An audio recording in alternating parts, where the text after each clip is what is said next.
Hello, everyone, and welcome to today's NeoSystems CMMC Town Hall. Now I'd like to introduce your host, Ed Bassett from NeoSystems. Ed? Hi, welcome everyone to our continuing series of Town Hall Ask Me Anything sessions on the Cybersecurity Maturity Model Certification. My guest today is Jeff Dalton from the CMMC Accreditation Body Board of Directors. I want to mention that we are recording these sessions as part of our community outreach to the Defense Industrial Base. Our focus at NeoSystems as a managed service provider is primarily on organizations that are seeking certification under CMMC, and that's primarily who we have in our audience today. If you do have questions from the audience, please send those in. We got a couple ahead of time that we'll work in, and then if there's some that come in on the Q&A feature of Zoom during the session, I'll work in as many of those as I can. I'll start with an introduction of Jeff Dalton. Jeff is the president and CEO of Broadsword Solutions Corporation, and they're a process innovation firm that brings high performance to organizations using evidence-based frameworks like Agile and CMMI to radically improve their performance. His background includes extensive work with the CMMI Institute in writing and speaking on Agile methods. He also volunteers as a member of the board of directors of the CMMC accreditation body, where he's chairman of the accreditation and the credentialing committee. Jeff, thanks for joining us today.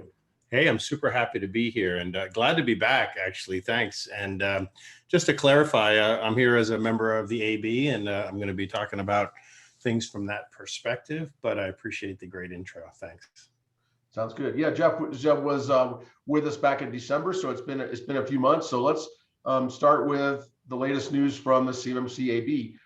Any announcements that we should be tuned into? Any preview of the town hall that you're planning for later this month?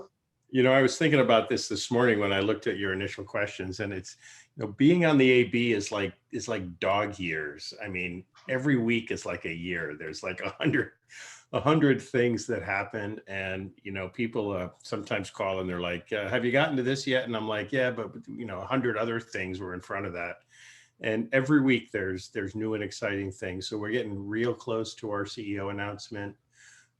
We're getting real close to bringing on additional staff, including vice presidents of training and credentialing and operations folks. So we're really transforming this week and this month, really transforming the AB from an all volunteer, really what wasn't really a board, but was really just like a startup, transitioning to full-time professional staff. And we've got some great candidates, and we're talking to them, and we're getting really close to announcing who some of those people are going to be and finalizing that.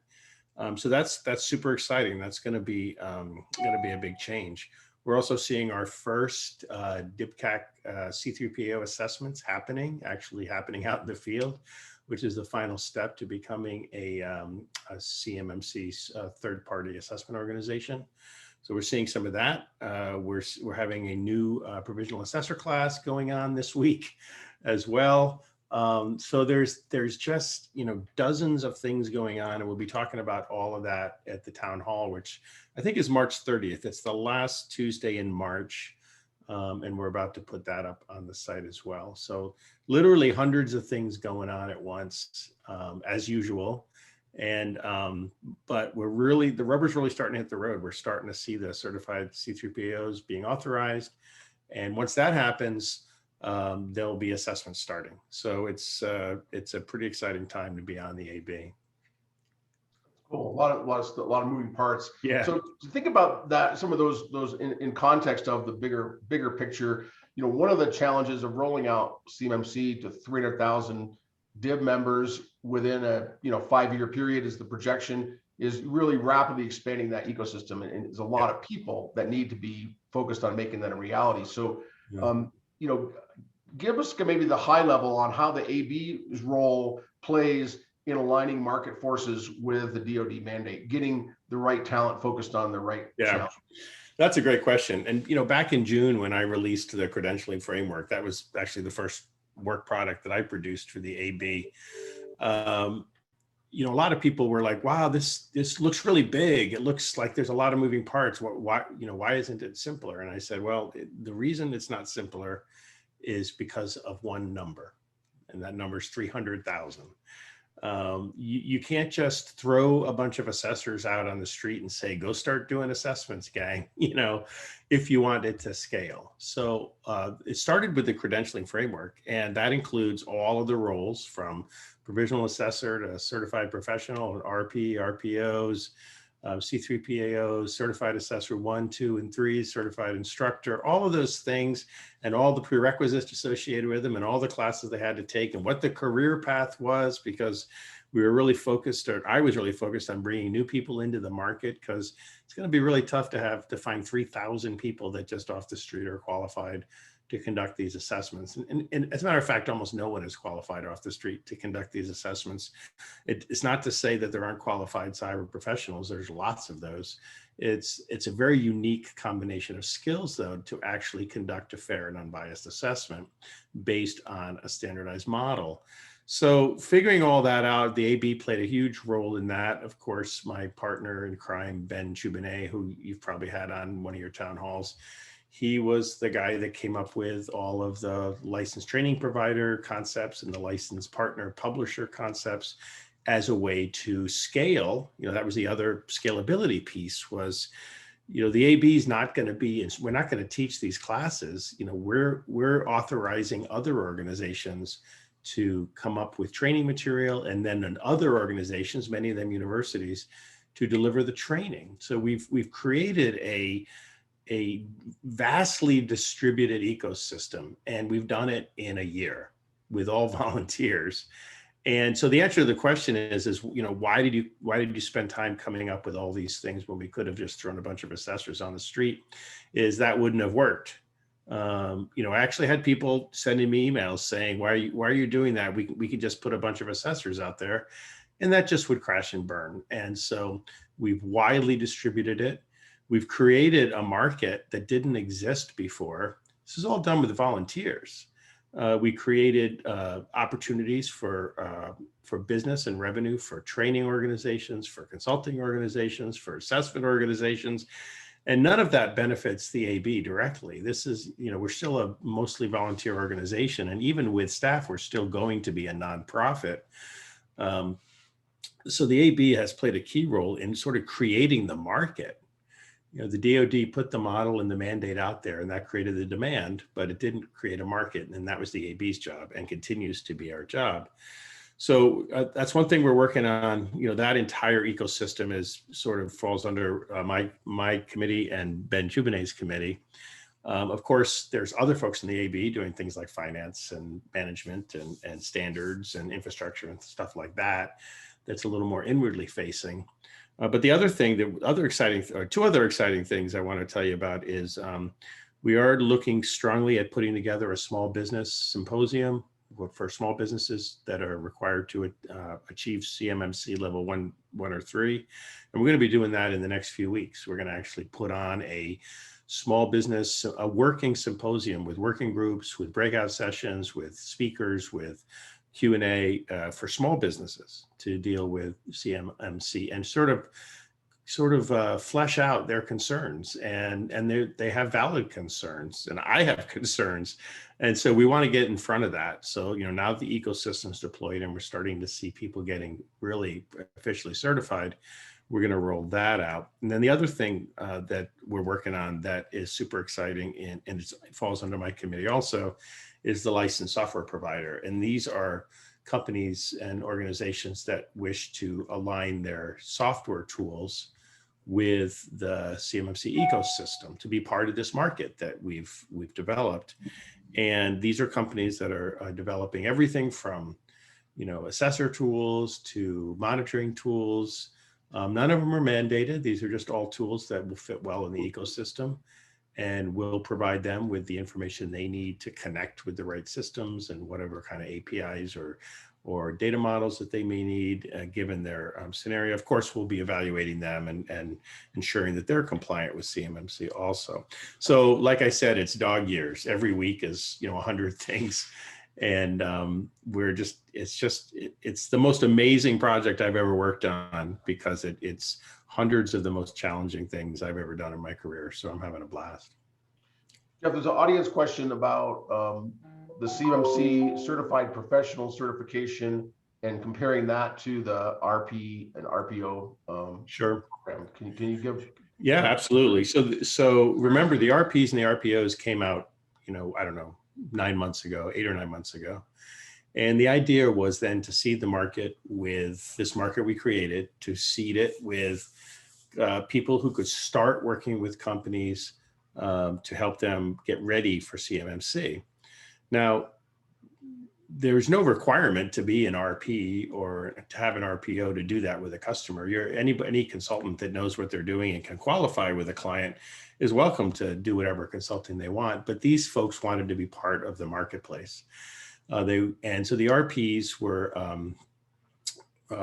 took 1 day of training, which was online training. It was pre-recorded training, and they took an exam. And as a result of that, of course, they had a background check and various other prerequisites were met. And I've heard some people say, there's no checking, but that's not true. There's actually, background check done to make sure we don't have any, scofflaws, I guess, out there in the market. And they take training and they take exam. And most importantly, they sign the Code of Professional Conduct, giving us the ability to monitor and manage complaints and ethics issues that come up. And some have come up that we've dealt with very swiftly. Now, the CPs aren't out yet. There isn't, the CP is a future state, and the CP is a prerequisite to become a certified assessor. So we believe that the CPs will be a much longer class, a 3 to 5 day class. There'll be a much more difficult exam because it's the gateway to becoming a certified assessors. We imagine that CPs will be employees of companies. There'll be independents who want to be assessors.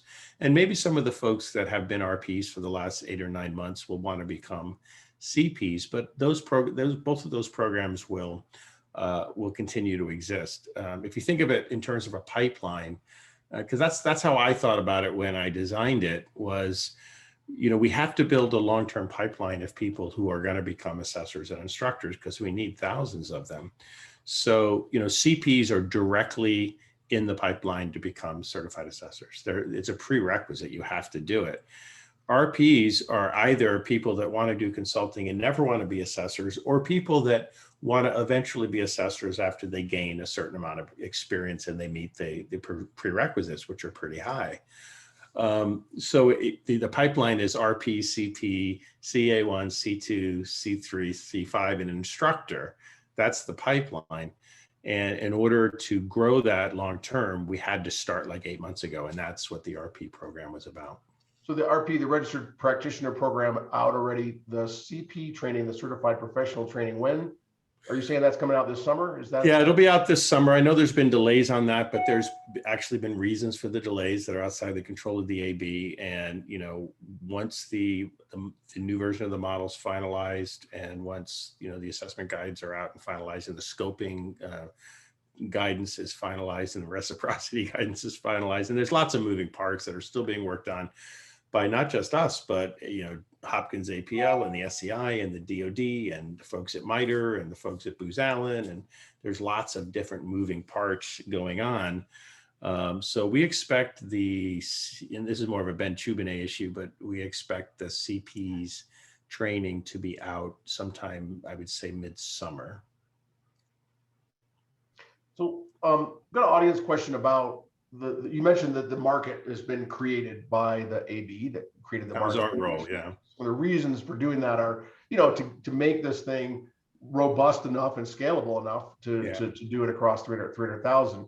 So the question is, how do you address the feeling among DIB members that this market now seems to be a moneymaker for the tech vendors and the assessors versus a financial burden for the DIB members? Like, is all this really necessary? Is there a benefit to the DIB of having this be a formalized market as opposed to maybe something less structured? Yeah, I think there is a benefit to the DIB because contrary to what, I've heard the same thing. So contrary to what you just articulated, the infrastructure, the marketplace creates competition and creates many different choices for the DIB players to choose from. And we're already seeing assessors who say they want to focus on small companies for lower cost, lower intensity business. And we've already seen assessors that say they really want to focus on level, 3, 4, and 5. which is going to be harder and high cost. So I think the marketplace does a couple of things. It reduces costs because it increases and encourages competition. It creates standards so that from one assessor to another, you're going to get very similar behaviors and very similar structure. It creates a way for the AB to regulate and monitor the performance of assessors through their code of professional conduct and our ethics office. It's just all good. And I think that the main benefit, so I don't think it increases the cost at all to have a marketplace. I think the cost is what it is. There's going to be a certain amount of days effort to conduct assessments, and the certified assessors are going to be highly skilled, highly qualified people. So those bill rates are pretty well known. So I don't know that it increases the volume, the cost, but it does increase availability. It does improve the competitive landscape, and it gives people the standard experience. I mean, think franchise, right? It's like you go to a franchise restaurant, you order something off the menu, you know it's going to be very similar to what you get from the other restaurant. That's what a marketplace does for you. It gives you that standardization and consistency, and it enables us to scale. So like I said earlier on, I mean, there were a lot of voices saying, you know, why don't you just train a bunch of assessors and put them to work? And the answer is because we would have had a mess, and there would be nothing to control them from charging whatever they wanted to charge and, you know, delivering whatever they wanted to deliver. And there are models that allow that. We just decided early on, in collaboration with the DoD, that that's not what we needed here.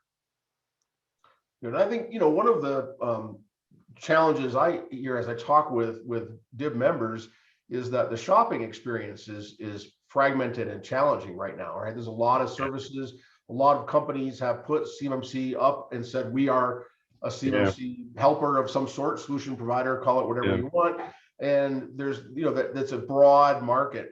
So things that help to sort out that market are helpful in the sense of vetting. So let me take that to kind of a follow-on question. That's a good question, yeah. You know, beyond the assessment and certification apparatus, so beyond the mechanics of getting companies assessed and certified, does the CMMC AB have a role, you know, beyond that with the sort of the larger ecosystem? I mean, so you have the RP program, which looks at consultants primarily, but you've got consultants, service providers, cloud providers. You mentioned tool providers, you know, they're making tools that are used in the CMMC compliance effort. So how does that role, where does it go and where does it end, I guess? From We're trying, you know, I just want to restate that, you know, it's a free country, and anybody that wants to put a sign up that says, I'm here to help with CMMC is allowed to do it. And we're seeing a lot of that. I mean, obviously the tool vendors and the consulting firms are seeing a lot of revenue potential in this outside of the marketplace the AB developed. And, you know, we have no regulatory control over them. So we're trying to encourage folks to join into the marketplace and the ecosystem, you know, by making it palatable to them and giving them opportunities. And that's what our marketplace website is all about, is giving these companies a place to market their services. It's to the industry's advantage to become part of the ecosystem. But you know, anytime there's a new mandate from the government, you see, I mean, whether it's GDPR or PCI or CMMI or Agile or CMMC, you see this like huge rush in of I don't know, I don't want to say they're unethical, but they're, you know, opportunists anyway, that are doing their best to get a piece of the action as quickly as possible. And, you know, the DoD owns the model, right? And the DoD owns the moniker, and they will need to step in and deal with companies that use their logos and companies that, you know, make statements that aren't true. To the extent that those companies are RPOs, C3PAOs, or they're RPs or CAs or CPs or whatever, we have the ability to regulate that because they've signed on to our code of professional conduct, and we have an ethics office that deals with that. To the greater community, I guess I would say you're free to market, deliver, and sell, market, sell, and deliver anything you'd like, and we have no interest in controlling that. But if you join the ecosystem, it'll be good for you and good for everybody and make the market a lot more palatable and a lot more affordable, which is why we developed the marketplace to begin with. So the concern raised by that audience member question was, you know, is this is this really benefiting DIB? Is it making this thing work better? I've had an opportunity to explore many of the concerns around, around CMMC and these town hall sessions. And one of the big ones that comes up is that of achievability for small companies, right? Can small companies really do this? So everybody that I've talked to seems to agree that we need to protect the weakest links. That's where the adversaries like to focus. Do you think that as you've seen CMMC roll out and you've seen how people are reacting to it, two-part question, do you think it will be effective in reaching those weakest links? And do you think it is achievable for everyone? Meaning anybody who wants to do business with the DoD could in fact get certified?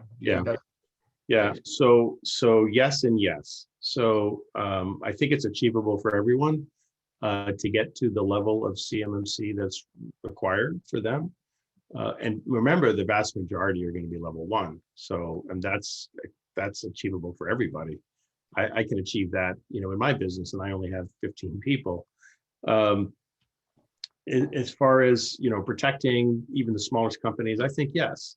So, one piece of advice I gave of this, and I'm not nobody's a CMMC expert. So I'm not, unlike a lot of the people advertising on LinkedIn, nobody's a CMMC expert because it really hasn't been deployed yet as a tool.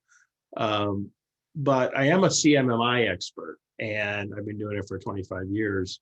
And there's many, many similarities in the ecosystem and in the model and the way the market works. And this same question comes up with that model.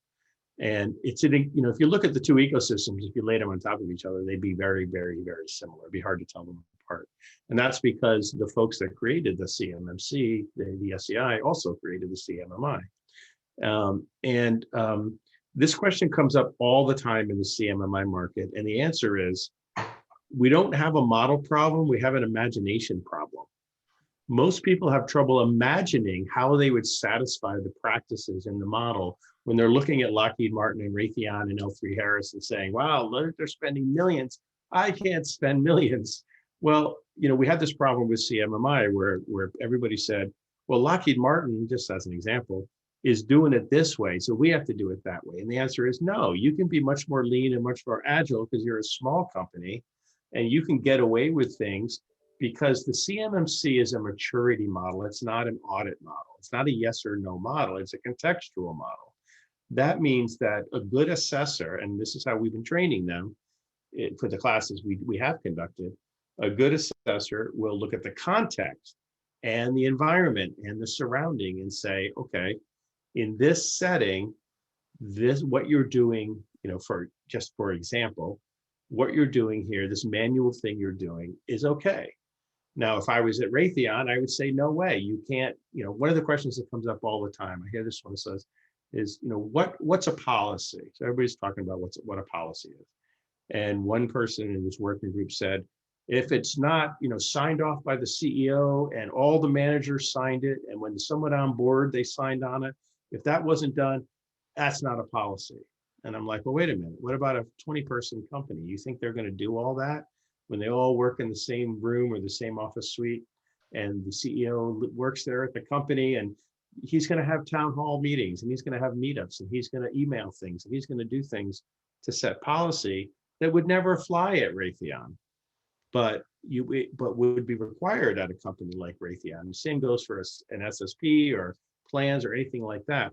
So the level of rigor and formality is contextual based on size, complexity, culture, business unit, all kinds of different factors. We call that tailoring in our business. And people are suffering from a lack of imagination on this. You have to think through what is effective at your company and do that, because a good assessor will look at that and say, yes, you're meeting the requirement in this context. And people have to stop worrying about what other companies are doing and think about what works for them. So I think a lot of people tend to think of CMMC as primarily a cybersecurity framework, and it certainly has that element, but it's a maturity framework, as you mentioned. And I think I think the companies, I was going to ask a question about your background in CMI, but you've already kind of headed down that path. It seems like those who have CMMI and ISO, say ISO quality and those kind of frameworks, If they've been through those kind of audits, that's going to help them a lot in thinking Yeah. about how to pass CMMC audit. Yeah, it's interesting. You know, people kind of shrug off this whole maturity concept. They're like, oh yeah, it's a maturity model. Yeah. But actually becoming a mature, consistent, predictable company is difficult. And there's an art to it. And if you went through, you know, let's say ISO 20000 or ISO 9001 or CMMI, if you've been through that process, you've learned this, right? You've learned how to become a predictable, mature organization. And you've learned that it isn't something to shrug off. And so what I tell clients now that ask me that, you know, I get a lot of calls and people say, hey, Jeff, we're CMMI level 3 or we're ISO 20000. Does that help us with CMMC? And I say, well, the controls and practices don't overlap all that much. There's a few, but most of them don't. But what does overlap is this notion of becoming a stable, secure, predictable organization. And you've already learned how to do that if you've earned your stripes with CMMI or ISO 20000 or 9001 and you did it right.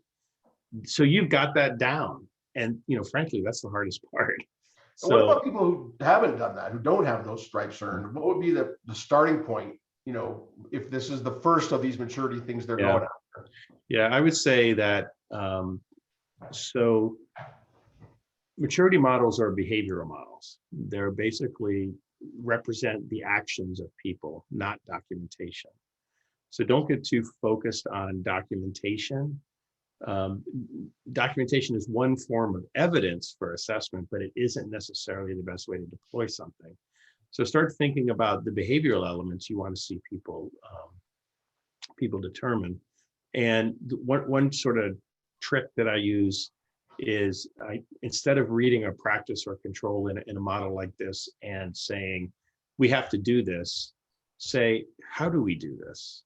Because you know, in some way, you're doing a lot of the things that are in these models already. I mean, like, you know, take CMMI, it's about estimating and planning and version controlling and designing. And so I say to my clients, are you estimating? Are you planning? Are you version controlling? You say, yeah, we're doing all those things. Okay, good start. How are you doing those things? Oh, we're doing this, this, and this. Okay, well, maybe this thing needs to get a little bit better. Let's see what the model says. Oh, the model says to, you know, have a different grouping of people in there. Okay, let's try that.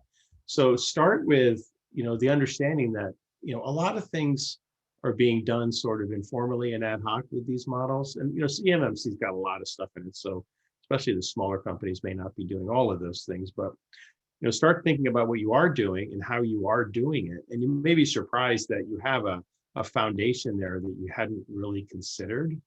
And then use that model as a tool to improve the way you're doing those things so that eventually you'll be compliant. That's good advice. And I think there is sometimes too much focus on the technical and then too much focus on the documentation and not so much on what are people actually doing. So I think that's very good. And look, I always tell people, look, technology is sexy and everybody wants to talk about it. You know, everybody's talking about level 5. Cyber is a huge, if you look at all of the noticeable breaches of the last, you know, 20 years, how many of them were just people issues, right? Like stupid passwords, doors unlocked, you know, somebody stepped away from their computer and left it logged in. You know, there's all kinds of examples, you know, SolarWinds 1, 2, 3. I mean, right? So so many of the literally a poster child. Right. And it's the same with CMMI. It's like everybody wants to get into like the level 5 stuff, which is really sexy and cool and interesting. Except for 70% of all software defects are because we don't understand requirements. Right. And that's level 2. Right. So it's like, let's get serious and focus on the stuff that's important. And the people aspect is the most important thing. And that's where CMMC really shines. Cool. So Jeff, I've got we're running short of time. I've got just a few really quick audience questions I want to work in, and then I'll ask a wrap-up question for today. So you made a comment earlier that most companies will only need level 1, and audience members asking, what are the metrics that we're looking at to show that most companies will only need level 1? Where's that from? The DoD has informed us that they expect between 60 and 70% of all assessments to be level 1. That comes directly from them. Very good. Next one, when are we expecting to have any guidance on the scoping part of the process? So we have an assessment guide out now, published by the DoD, but in terms of deciding what's in scope, out of scope, is there any guidance forthcoming on that? Is that something you're working on, or the DoD? That's not something the AB works on. So the AB doesn't work on technical issues. We work on marketplace and ecosystem issues. So the DoD and their working groups are working on scoping. They tell us it'll be out in the next release of the assessment guide, but I don't have a date for you. Got it. So on the way, maybe from the DoD. Yeah. Reciprocity between CMMC and FedRAMP. So we've seen some reciprocity for people who've had DIBCAC audits. They get credit for those items that have been assessed by the DIBCAC auditor. What about companies who may have been through a FedRAMP audit and have had that assessment? I give it the most asked question award. Right? And again, the DoD works on the technical issues, so that's not an AB issue. They tell us that they're working on it, and they'll actually have an announcement in the next week or so on some decisions that they've made on that. Announcement in the next week. That's what they tell us. Okay, all right, that's great. Maybe we'll need them on the town hall in 2 weeks. So. Yeah, I would, I hope we can have something to talk about at our next town hall at the end of the month, which is on the last Tuesday of the month. Got it. All right, so we are kind of at the end of our time. I want to ask kind of a quick wrap-up question. Always like to ask for one suggestion you have for the business leaders that are in our audience. As you've watched and listened to the DIB, as we're all working with CMMC, grappling with it, absorbing it, what's your one suggestion on how we could better spend our time, effort, and our cyber dollars to get better results? Yeah, definitely. Stop worrying about CMMC. Start worrying about protecting your data and networks. Seriously, I mean, on the CMMI side, people ask me this all the time. They say, what's the fastest way to get certified in CMMI? And I say, just be really great at what you do. That's the fastest way. So, if we're going to focus on passing assessments, then we're just focusing on checking the box and we're not actually protecting national security. Focus on protecting your data and networks and your CUI. And if you do that and you're doing that well, then the jump to CMMC won't be that large. If you focus on just checking the boxes, then the jump's going to be really difficult. Good advice, Jeff. Thank you very much for joining us. My pleasure. To our audience members as well for joining us today. I want to mention that we are continuing this series of town hall sessions. We started in May of last year, so we're coming up on a year. Still, I hope bringing valuable information to folks on CMMC and related topics. Our next session is going to be Wednesday, March 24th at 1 p.m. Eastern. We're going to have an auditor C3PAO perspective with Stuart Itkin of Coal-Fire Federal. So please join us for that. And if you don't have an invitation or you are not currently on our mailing list, please visit our website at neosystemscorp.com for the details of how to register. Thanks very much.